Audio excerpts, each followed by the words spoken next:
Okay, yeah. Hi there, welcome back to a new video.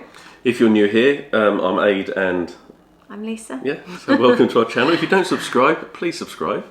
We have decided to do a DVC chatty video. We have done a DVC video before, just talking about our story and how we started DVC, but it's one of the most sort of like frequently asked questions that we get surrounding DVC.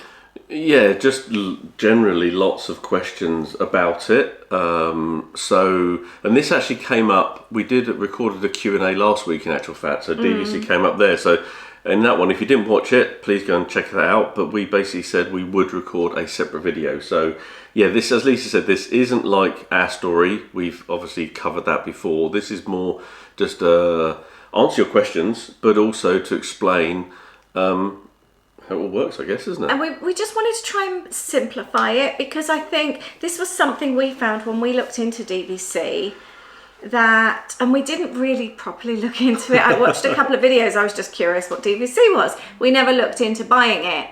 And everything that I watched just sounded so complicated. But in all fairness, when we went into DVC in 2018, there weren't the vlogs that you have now. Social media has come along so much more since then. We didn't actually know anyone that had DVC, did we? And I think now, definitely, probably the last year or so, it seems to be there's a lot more people that we obviously realise who are members. Yeah. But that could well have been the case before. But of course, I think because of definitely things like Instagram and everything else, there are a lot more people you do see and know that are DVC. So it probably hasn't changed, but it's more visible. Yeah, I think that's a good way. Yeah. People are talking about it a lot more. Yes, yeah, and people are more aware of it. Yeah, so DVC, by the way, is Disney Vacation Club. It's like Disney's version of timeshare. Yeah. So that's what we're talking about today. And we're going to try and simplify it. And it's not complicated, is it? No. But it sounds complicated, I think, when you try and find out information. Yeah, and always, if there's anything, please always feel to leave us a message down below, ask us a question, or even on our Instagram, Ade and Lisa, or Ade and Lisa Adventures. Please leave a question to ask us if there are any questions, or things do not make sense, or you want to know more. So, one of the most common questions is, what is DVC and how does it work? Right, Come on then, let's just explain that. So do you want me to say how I kind of, as a high level, let's see if this kind of works. Now, you go and stay in a hotel, obviously you book it and you pay your money. Normal people. Say normal, everyone's normal people. You know what I mean? Without DVC, if you go to any hotel, you go and normal procedure. Yeah. You go and pay. Now, essentially, it is basically the same, but imagine rather than your currency being pounds, dollars, or whichever country you're in, your currency, should we say, is Disney Vacation Club points. So a room may have a rate of $100 a night, $200 a night, $300 a night. But with DVC, it's a number of points. A bit like with Air Miles. Yeah, I guess so, yeah. So if you were to use miles on something or points on something, that's how many points it would be. So a bit like almost like your rewards cards with things, with supermarkets and everything, you have so many points that you can redeem. So in essence, you buy a certain number of points, and then you use those to basically book your rooms. And I'm really oversimplifying it, so I'm not going into obviously different resorts, different locations. I'm just keeping it really high level and simple here, that is there. So you purchase a set amount of points, but those points renew every single year. So if you're buying direct, we'll talk more about direct and resale in a moment, but if you're buying direct with Disney, the minimum you can buy now is 150. 150 points. So if you were to purchase 150 points every single year, when your year starts, ours is January, yes, you get given your 150 points. Yep. So that's basically, and you've got that is almost like your pot of points that you can use over that year. But you can roll over. Okay, yep. So you don't have to, say like we're not going on holiday this year, you could save them for the following year. Yes. So that would give you 300. But if you're having a really big family holiday, you could actually borrow from the year following. Year ahead. Yep. And then you would have 450. 450, thank you. Yeah. So basically, you can kind of use it either side. You can actually your what they call like your use year. Your use year is the points you use in that year. Now, if you had some points from the previous year that you've not used, you can actually, they call it banking. So you actually bank them. So in essence, imagine your pile of coins for that year, 150. If you've got 50 left, you add those to next year. But they have to be used that following year. Now that kind of does sound, it takes you a little while to get your head around, but basically you can use up to 3 years worth of points, as Lisa said. So if you want to do one massive trip and you're only traveling once every 3 years, you can obviously borrow from above, also the following year, and you can obviously bank your points from the previous year. So hopefully that kind of does make sense. And it's only the deluxe resorts in Disney World. Yes, yeah, DVC is purely for the deluxe resorts that you can use. So that's why you don't see us staying in the moderates, for example, because we have to use ours in the deluxe. We can use them in other places. Yep. Disneyland in California have a couple of resorts. We've also, you can use them in Disneyland Paris, but it's not the same kind of way, and the points are very, very high. So it would be pointless. It'd be cheaper to actually pay for them. Also Alani as well. Yeah, is another one Alani you in can Hawaii, use. and you've also got Hilton Head as well, which is on the coast. Basically any Disney resorts, any Disney deluxe resorts. But we can also use them in other places, but that just gets a bit confusing. But you can use them in lots of places over the world. You aren't just contained to Disney. Yes, but we won't go into that. We're talking purely about the actual Disney resorts here. If anyone wants to know more about the ability to use them elsewhere, please message us and we'll share that. But you're not just sort of like contained to Disney. Yeah, exactly. So, but please message us. I think it'll be just too much to try and cover that all just in one video. So. Right, we've spoken about points a little bit. We will actually now maybe chat a little bit how that kind of works in regards to the different resorts. So let's talk about Orlando, Walt Disney World. How many deluxe resorts are there? Are there about 10 deluxe resorts, or however many there are? So we'll discuss Orlando now. We've got the deluxe resorts, but they all vary in points. So for example, the lower ones, Kidani and Boardwalk, and I'd say Old Key West as well, are the lower point. For example, these resorts, Kidani, Old Key West and Boardwalk are so much cheaper in points. Yeah. You can stay, possibly they go as low as about 9 points a night, don't they? Yeah, but then you can go to other resorts, for example, the Grand Floridian, Polynesian, I'm trying to think which Riviera is quite a high one, Copper Creek, and you use more points as you can understand per night. I think also to add on to that as well, in the same way that we know that if we go on holiday, there are certain years that, let's say, are times of year that maybe are more peak season, low peak season, things like that, or low season. And this is exactly the same, isn't it? So it's exactly the same. So it is also broken down in different types of the year. So, of course, summertime, generally, I think up until September, is probably one of the highest points. So like your July, August time, that particular room will be more points than it would be in September. 1st to the 30th of September is the cheapest time to have a room. One thing that was told to us when we did sign up was the fact of you can be clever with your points. And so when people ask us, oh, how much can you get for your points? It really varies, because we could get, say, 9 points a night at Boardwalk. If you've got 150 points, easily 2 weeks. But then if you're wanting to stay at Grand Floridian, that might get you a week. Or for example, when we went with the family, they particularly wanted to go in August. They were staying at the Caribbean. So we wanted to be at the Riviera, but all that was available was the really nice view that used up practically all of our points in a week, didn't it? Yeah, for a whole year's worth of points in a week. Whereas obviously if we'd have just gone a few days later and stayed at another resort, we could have got 2 weeks worth. Yeah, and so if you kind of plan your own holidays and book your own holidays, we kind of do that already, don't we? Because, I mean, we're in the situation now, it's just the two of us most of the time travelling. Our kids are adults now, so we're not tied to school holidays, but that is a consideration that you do need to bear in mind. But yeah, I think that tip of saying how you can Stretch your points, stretch your I would points, say. use your points. You can make the most of them, basically. So And Friday and Saturday nights are more pricey as well, aren't they? yeah, exactly. So when people ask us, "Oh, how long do you get?" It isn't unfortunately a simple question, because one, it depends where you want to stay or would like to stay, and two, depends on what time of year you're going.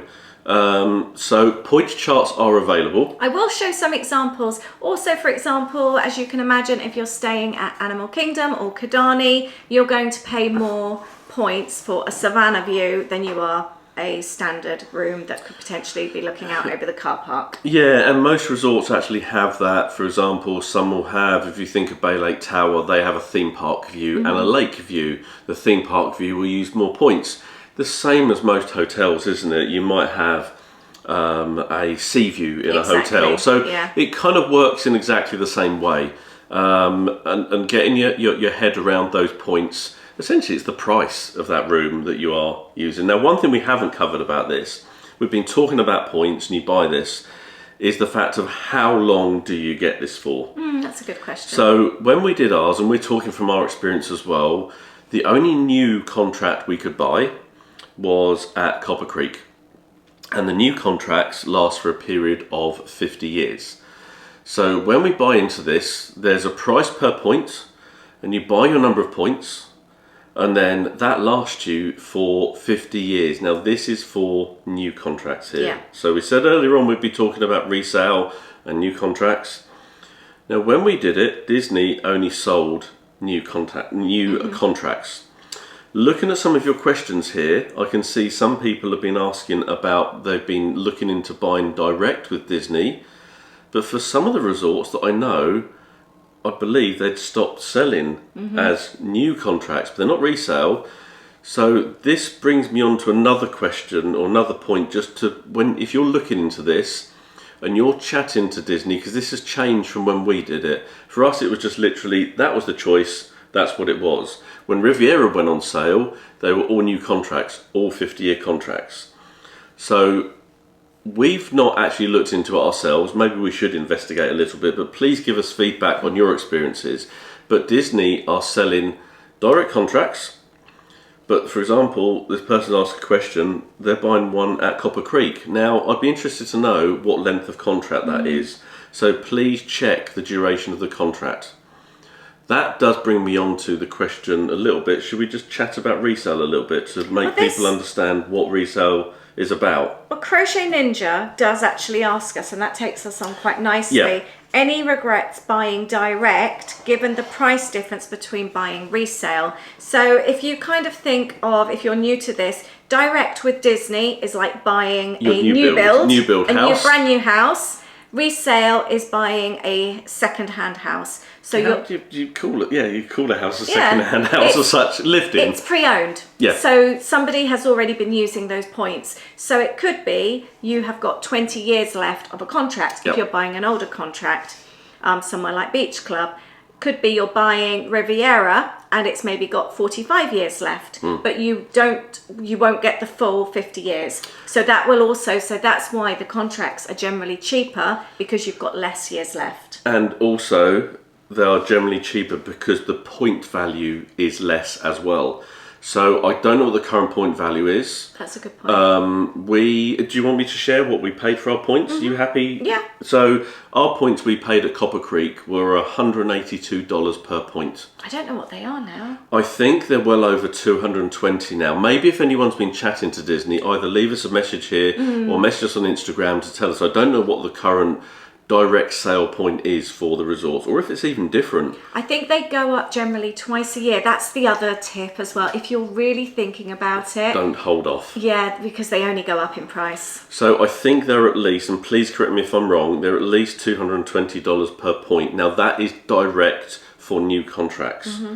So when, I think this other point I think that Crochet Ninja was talking about, when you do look at resale, not only is the duration less because that new contracts had so many years done, For example, Old Key West was one of the first resorts. I think that was the late first, late yeah. 80s. No, it's 70s, wasn't it? No, it's 80s. Was it? Yeah, I think it was 89. Okay. So they may only have 10, 15 years left on those contracts. So the overall price will be less, but you only get 10 years. But you also have to look at the point cost. Mm-hmm. So at the moment, and let's say a new point cost would be $200 to keep it simple. You could find at some resorts that point cost could be $100. So it is definitely cheaper buying resale a lot of the time. When we were asked, do we regret it? First of all, we didn't know anything about DVC really when we joined. So we didn't look into it. We just signed up whilst we were in Disney. It was a bit of a spur of the moment thing. I'll leave a link to our video where we chat about the whole story and how we did it, just in case you do want to listen in. So we didn't even know what resale was. We'd never heard of it. So this was our only option. There was only Copper Creek available. So that was it. And that's how we thought it was. And for a while, I think it has. It's changed in the last few years. So, yeah. But in some ways, it was an easy decision for us because we didn't know any different. Exactly. No, to be honest, if we were doing it again, we would still start with our very first contract buying direct from Disney, wouldn't we? So no, there's no regrets. I don't ever think, I wish we'd known more. But I would say, and in answer to questions, I totally get that, yes, the resale contracts are cheaper. And also the point value is a lot cheaper. So what we would say is that we would jump at the chance of getting a resale contract now. We would look somewhere, for example, Riviera. Boardwalk is another one we would say. So we definitely, and that is on a list on our bucket list of what we want to do, is to buy maybe at least another certain number of points for either Riviera or Boardwalk or both. I'd like to talk about, though, the benefits of buying direct and why we wouldn't choose to buy resale as our first contract. Yep. So, for example, we get discounted annual passes, don't we? Yes. Which you don't get, I believe, if you're resale. No, not that I'm aware of, no. And it is quite a considerable saving as well, isn't it? And it's the same price. If you're watching this in the UK here, basically the annual pass price you get is the same as a Florida resident. So whatever the Florida resident price is, that's what we get as a DVC. It's actually called, I think it's Florida resident and DVC price. Does it work out not quite half of what if I don't know. You were going to get, I mean, prices change all the time, so but it works out considerably cheaper than if you were buying an annual pass from the UK. The other benefit, you do get a discount card, or you get discount when you're DVC as well. Do you get the same discount when you're resale? You don't get any discount, I don't think. Correct us if we're wrong. Now, someone could say, let's say resale points are $100 per point and Riviera brand new is $200. You've got to buy a lot of merch to make the most of that discount. True. So we completely understand that. So, but it's just a nice thing. So that's not a deal breaker as to why we would kind of do that. So we get 20% off merch. Sometimes they do sort of little special things. Like one time we were out there and it was 30%, which was very nice. We also get various discounts off food places, like table service is between 10 and 20%. Yep. Lego store, for example, in Disneyland, Disney Springs, we get 10%. Blaze Pizza, Yep. Joffrey's, we get 10% discount, don't we? So there's a few little places. Yeah, I don't believe you get that with resale, but please correct us if we're wrong. Also, I think there are various different ways you can buy resale. Disney have now started doing it themselves. I think they realised it was a way they could make money. Mickey likes money, doesn't he? So I think Disney are doing that, but other companies also do sell resale contracts as well.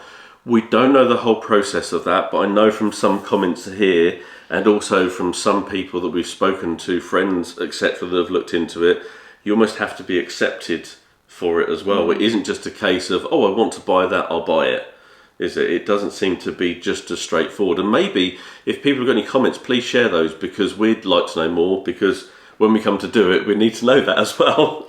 The other thing I wanted to speak about was some of the restrictions when you're buying resale as well. Yeah. Do you want to start on that one? You know more about it than I do. Well, there's I'm going to use Riviera as an example.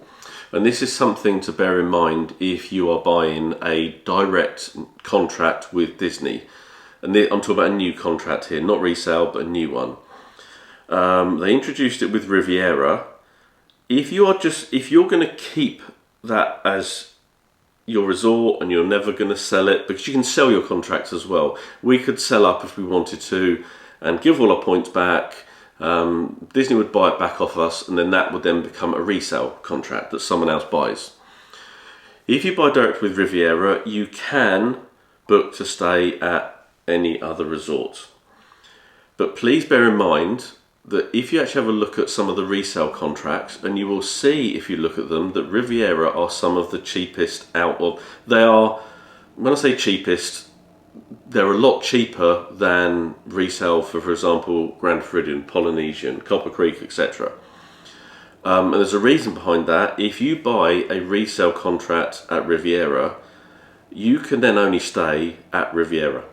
You are not able to use your points to stay anywhere else. Whereas currently we can book to stay at any of the other resorts if there's availability. So be aware that two parts here. If you're buying a direct contract, are there any restrictions that if you were to sell that contract, that like Riviera, if someone buying that, they can only then stay at Riviera, hence why those points are a lot lower. So if you did need to sell it for some reason, please bear in mind you might not get as much, because obviously people can't stay everywhere.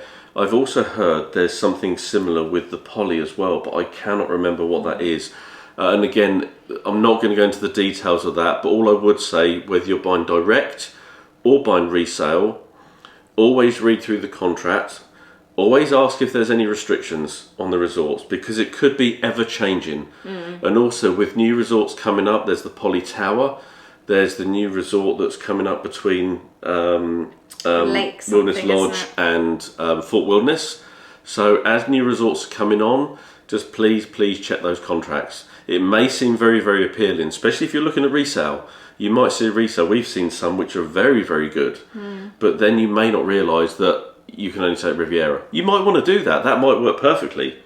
So yeah, just be aware of that. One of our favourite perks about buying direct was that we can use Top of the World, which is one of our favourite places in Disney World. It's a rooftop bar in Bay Lake Tower, which is between Magic Kingdom and the Contemporary Resort, and you can only access it if you are DVC and you've bought direct with Disney. Yep. And you're actually staying there. It's completely changed since when we first joined, hasn't it? So you have to actually be staying with your points. A reservation. Yeah, in order to stay.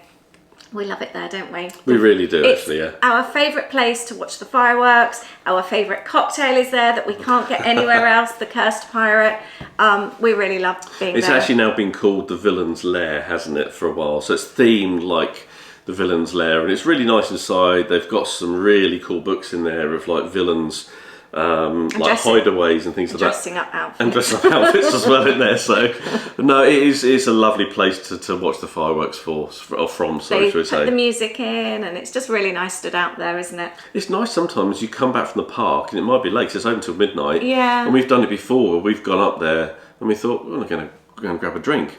And it's just quite chilled as well, isn't it? Yeah, but you can't stay that you can't use that bar if you've bought resale. Yeah. So that's another perk. There could be other things as well. I mean, the cost saving of buying resale, we totally get it. So we're totally with you. The Croatia Ninja, for example, the price difference is there, and it is cheaper buying resale. But please just check all those details, especially where you are buying, because what we'd hate you to do is buy something and then find, oh, we can only use it here, or we can't do this, or we can't do that. Disney's ever changing, so they might introduce something else. So just check the contract. Wanted to go to Oh My Travels 23. She asks if the costs are worth it.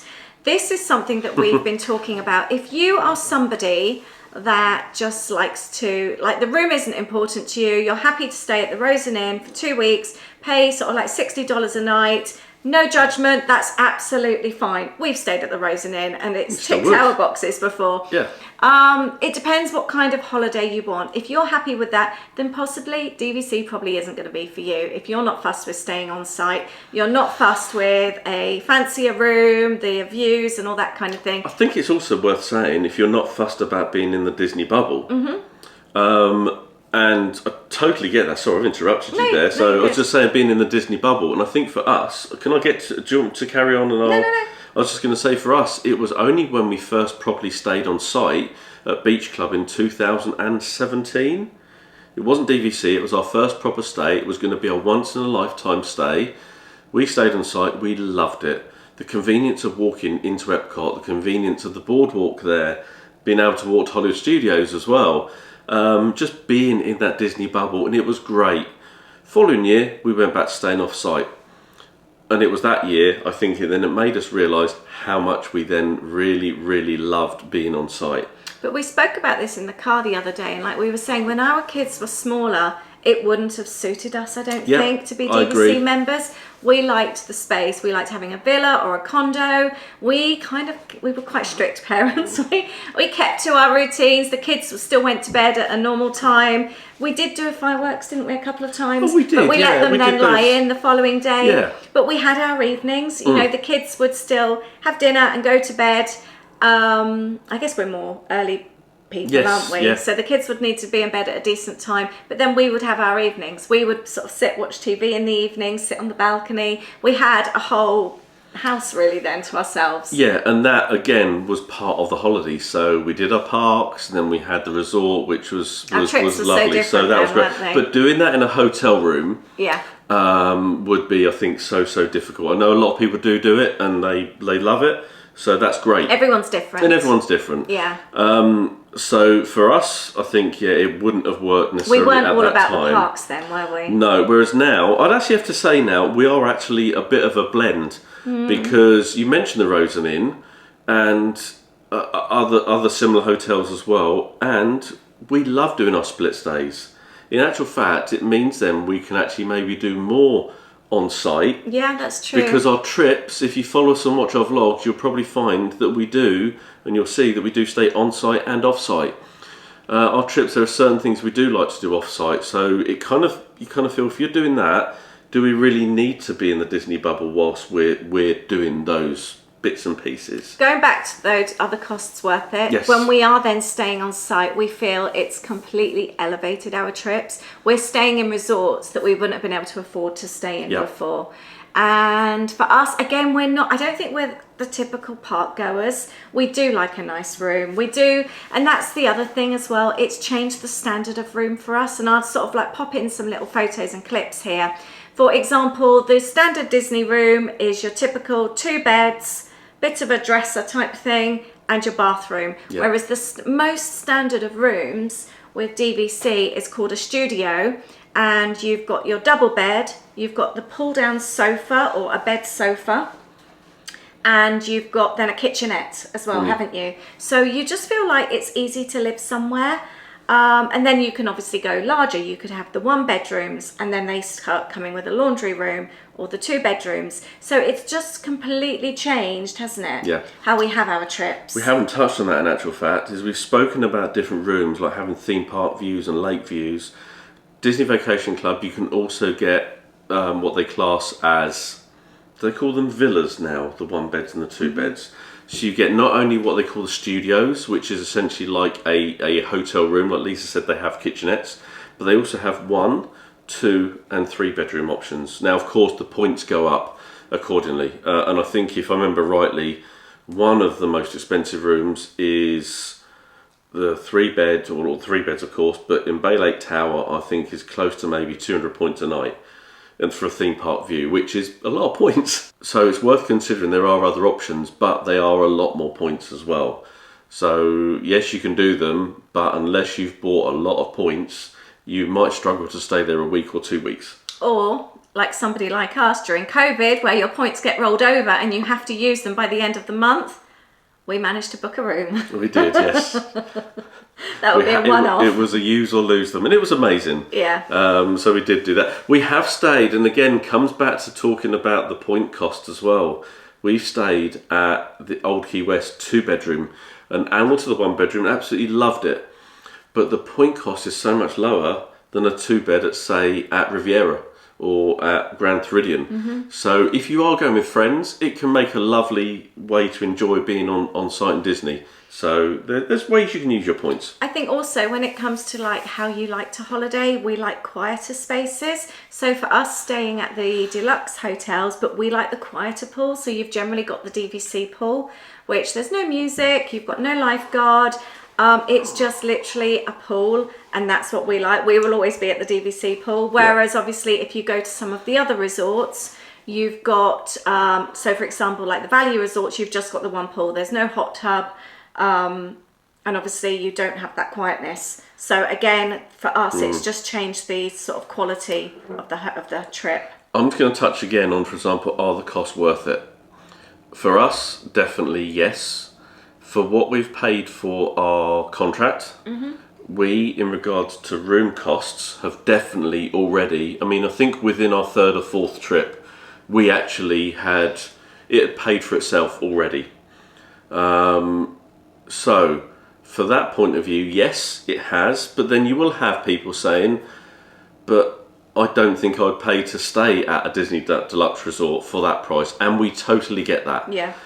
We probably, well, we wouldn't be able to, but it's given us the ability to be able to. Yeah. So that's one Again, great thing. changing the quality. It changed the quality of it, but that's not to say we won't be staying a week at the Rosen Inn, or staying at the Wyndham, or staying somewhere else. Because we totally get that. Because yes, it's been worth it, but that doesn't mean to say you have to stay everywhere for that amount of money. So I think, is that kind of a fair... I was going to do this next question. Life of Poppy May. How do you find using DVC for last minute reservations? Have we ever even booked anything last minute? Well, funnily enough, I was actually chatting the other day about this. Because I think you're trying to book a trip for early next year and not being able to find anything.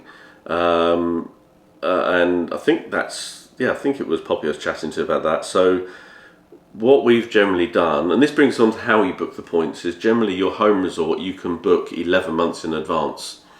If it's not your home resort, that window for booking opens at 7 months. So we try to book our bookings as soon as we can. Now, if you have a last minute trip, obviously you're not going to be able to do that. So you kind of have to take kind of what is available. In the same way a hotel gets booked up as well. So we actually haven't needed to book anything, but what we have done before is we have actually, if we've had a reservation and we say, okay, we're happy where we're staying, but we've had a cheeky look to see, is there something else? And then we've modified it, haven't we? And we've modified it. And so sometimes, yes, we found somewhere, like I think one trip, we realised Riviera came available. And we could book our time there, or we were doing a split stay. I think it's just luck to some extent, because also the moment someone releases something or moves their reservation, that could become available. So the only thing I would say in regard to that is just keep checking. It can change daily. You also have a wait list as well that you can add to. That's true. So what we would do in that situation is maybe have somewhere booked elsewhere, maybe off site, but join the wait list. And if something comes through, make sure your off-site reservation is like cancelable. I do know that some resorts do really get booked up. We're even looking at it now, 5-6 months ahead. We can't get Riviera, we can't get Boardwalk, we can't get. This takes us on to Zozo Williams, who says she's currently in talks to buy DVC direct, but she's torn between Copper Creek and Riviera. Both resorts, like what you were just saying, go really quickly, don't they? So both are a great choice, and we're so glad we've got Copper Creek, because it is a very popular resort. So being able to book at 11 months is brilliant.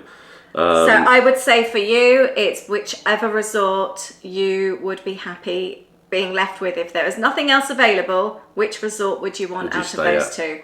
And also, I think we chatted, I think I might have messaged anyway, but you're aware of the Riviera restrictions that we spoke about. Doesn't affect you if it's direct, But of course, if ever you sell, but I think we've chatted about that, and you are obviously aware of those restrictions. So yeah, a few of these other questions we've kind of answered actually whilst we've been chatting. Now, there's been a couple of questions from Lind C83. You've just had our offer accepted on our first resale contract. Congratulations. Any owner tips? And also you asked about tips for paying dues. So this brings us into something we haven't spoken about, the other cost associated with being a DVC owner. A bit like having Maintenance fees, yeah, should we call them. So you have dues every year, and generally they're an amount, however much it is per point that you have. It's a percentage, isn't it? Percentage. I mean, I think our dues last year were they about $1,600, and you have to pay that every year. So it's for the upkeep. You are an owner. You actually have deeds, so you do own property. So the question in regard to tips for paying dues. When you actually join, you have access to a portal, and basically, and I think other DVC members will probably say a very similar thing here, although you only get notification of what your dues for the following year are kind of about a month, 2 months before your use year starts, so ours is in January, so we should be actually seeing that kind of pretty soon, you can actually pay money onto that account. So when it comes to that point of when they're needing to be paid, that's already in there. Now you may think, well, why do I want to do that? With us being in the UK, if the exchange rate is in our favour, it can actually save you. So if it's in our favour, it can actually make it a little bit less. So you could pop like £500 over, for example, or £100 or whatever. If the exchange rate's really good, and that can just sit in that account. It will then be converted into the dollars, so you've obviously got more for your pound. Yep. And it can just sit in that account ready, Yeah, can't it? exactly. So in regard to tips for paying it, that's one thing that you kind of can do. I would say, so for example, rather than get to your time and you've suddenly got to find that money, if you kind of work out roughly how much it's going to be, break it down over your 12 months, and that's how much money you would need to save, and then just pop over each month into that DVC account. Yeah, now something I'd like to say about this as well, some people, I know that we've spoken about using Virgin, like the Virgin credit card, and obviously people may use other cards to earn points, miles, etc. Please be aware though that because this is a US site, if you don't have like free international usage, you will get charged for that. So you might think, oh great, I can collect some more points or miles. It might cost you more. It might cost you more in the international transaction fee. So just bear that in mind as well. So we usually use Halifax, or I've got a nationwide one which has got no fees in it. Obviously we can't collect miles or points, so you also feel a bit safe using a credit card rather than just like a debit card as well. So that's very true. Can I just... Oh, go on, sorry, you. I was going to say, an owner tip, we haven't got this, but you can get a DVC locker, which some people have. Yep. And you can like put, I was going to say a toaster, you have toasters in the rooms anyway. That's the other thing, they come very well equipped, the rooms. Yes, they do. So that's something else to bear in mind. But you can put things like toiletries, you know, your swimwear. A lot of people have clothing in there, and then when you arrive, your locker will be, or your box, your container will be brought to your room with all your bits and pieces. There is a fee associated with that. It's not something we've ever looked into, to be honest. We're not that fussed, are we? But some people have like their ponchos, their umbrellas. I think also for us, because we kind of like travel around a little bit, I wouldn't want all my ponchos and brollies. But then realise you think you've got to get your locker out, because if you're not starting on site... Yeah, exactly. Yeah. You think, where do I put that? Yeah. Yeah. No, exactly. I can understand why it can work for people as well, so... It's just not for us though, is it? Going on here, in the fact, talking about tips for paying dues, someone else had another question. I can't see on here, but some other question is, for example, they'd ask for advice on actually how to pay for DVC. Okay. I think it's worth maybe just spending a couple of minutes talking about that, because it doesn't take much to realise the fact if you buy a direct contract at 150 points at, say, even if it's $200, you're talking tens of thousands of dollars here, maybe $30,000 type of thing plus. That's no small amount of money, and I know it's not money that maybe is just sat lying around. So you ask the question, how do you pay for that? Now, one of the big questions that we had was that we realised that we were saving for our holidays anyway. So we were putting aside money every month to go towards our holidays. And when we were looking at the figures for this, we realised, okay, best thing we can probably do is take out a loan for this. And then we looked at what those monthly payments were, and it was actually less than what we were saving anyway. So we realised, well, we love the idea of staying on site. We know that's short term. So after we've paid that off, that's paid and it's done. But we were saving that money anyway. So I don't know about you, but if you're already saving that money for a holiday, have a look at those figures and see, does it work out for you? Now, Disney do actually offer a loan themselves, and this is the really, really bizarre thing. So Disney, you can actually take a loan out there and then, and this is a bizarre thing, the fact that you don't even actually have to provide the information. They will just give you the money. I think it's a 10%, is it 10% deposit or something, or even less than 10%? Yeah, less than 10%. Less than 10% deposit, and they can actually sign you up there and then.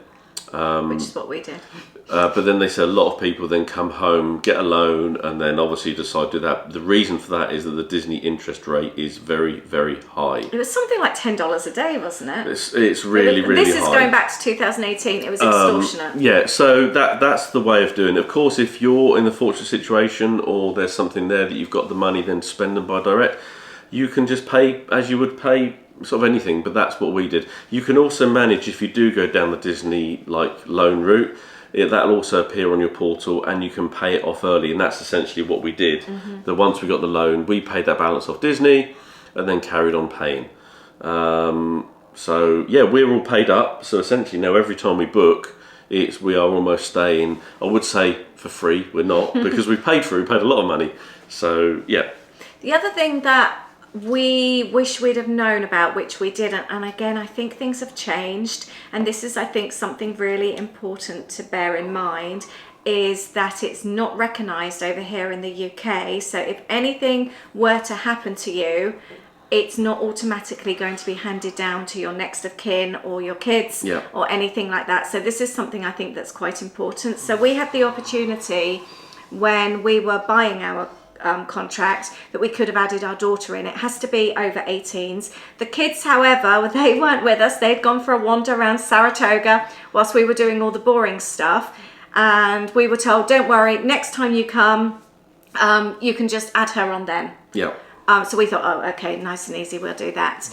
As it happens, COVID then hit. Yep, that was the last trip that we did as a family. But also we have since found out through our friends Kelly and Dan, who have looked into this, the situation with the will. It's even if you have it on your will, it's not going to be recognised.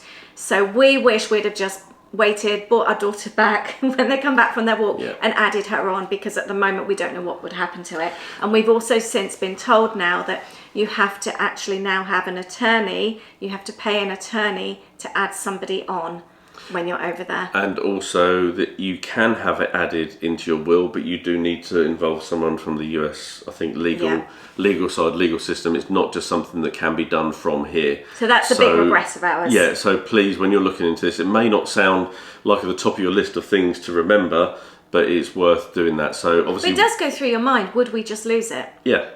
We want our kids to have it. It's something that we've been able to do, that we would like to gift to them. Yes. And I hate the thought of it just going to nothing. Yeah. So I don't quite know what would happen, but we do need to add them on at some point. So that's something we need to look into. Right, we're going to finish up now, and I'm just going to finish with, I absolutely love DVC. We are so glad that we joined, aren't we? One of the best thing to do with holidays that we have done.